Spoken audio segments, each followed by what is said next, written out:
Uno de los temas centrales para poder pensar la libertad de expresión tiene que ver con algo que incorpora la Convención Americana, que tiene que ver con las restricciones indirectas a la libertad de expresión. Eso está dispuesto en el inciso 3 del artículo 13 que hemos mencionado ya en otros momentos, pero que aporta, en comparación con otras cartas, una serie de elementos muy importantes que de alguna manera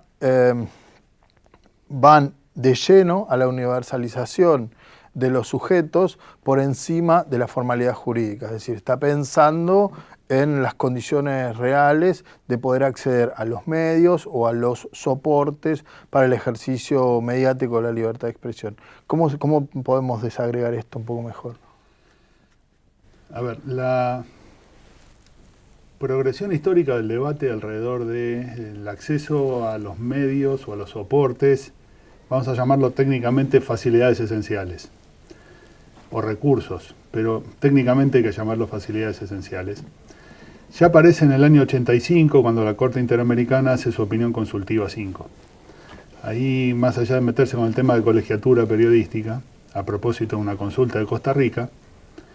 la Corte, citando el 13.3, dice: esta figura implica que sea el más generoso en materia de protección a la libertad de expresión, junto con lo que hablamos la vez pasada de prohibición de censura.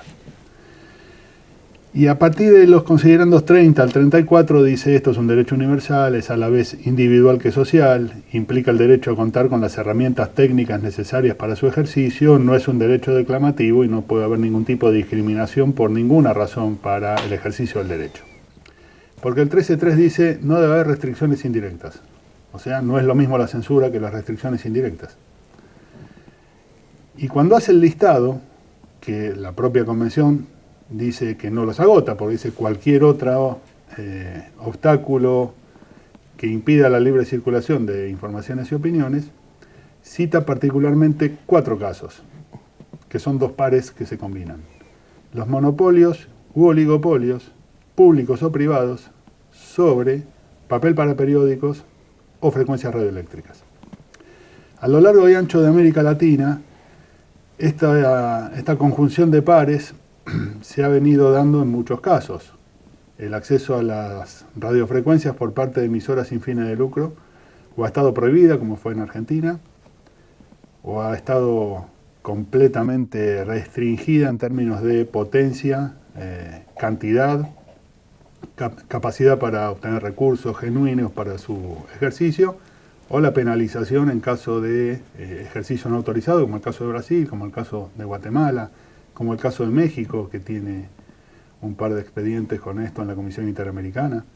o son radios de pequeña cobertura, como tuvo Chile. Y ese es un mecanismo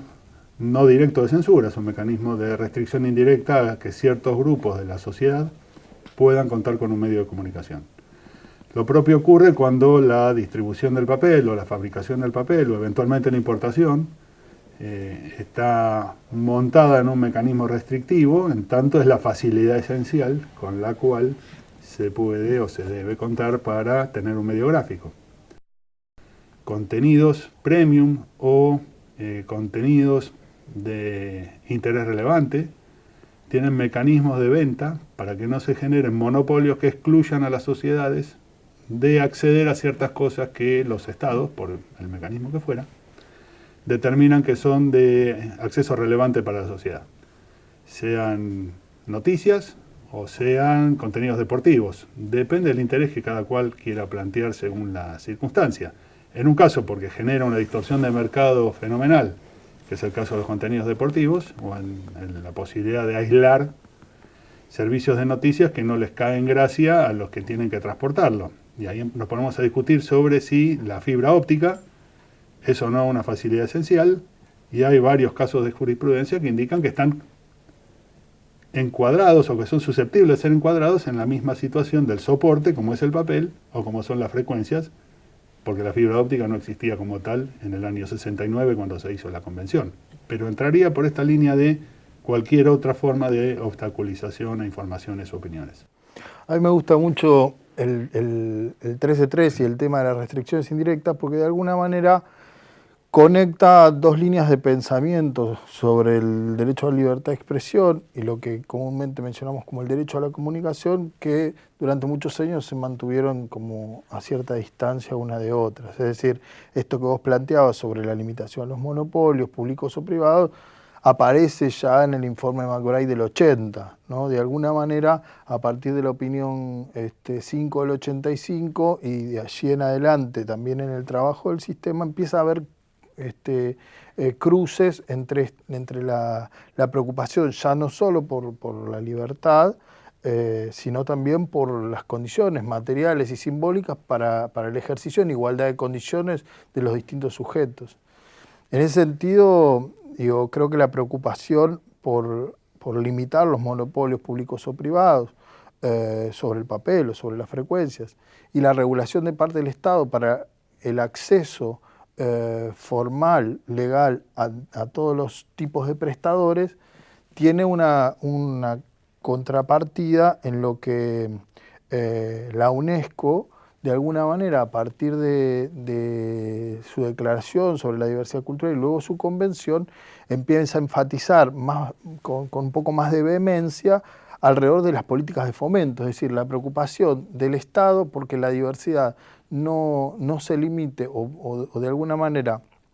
no surja en no restringir facilidades esenciales, sino por el contrario, en de alguna manera acompañar a ciertos sujetos sociales desprovistos o grupos sociales desprovistos de estas facilidades esenciales y acompañarlos con políticas de fomento, de sustentabilidad, que permita diversificar el sistema con actores diferentes, ¿no?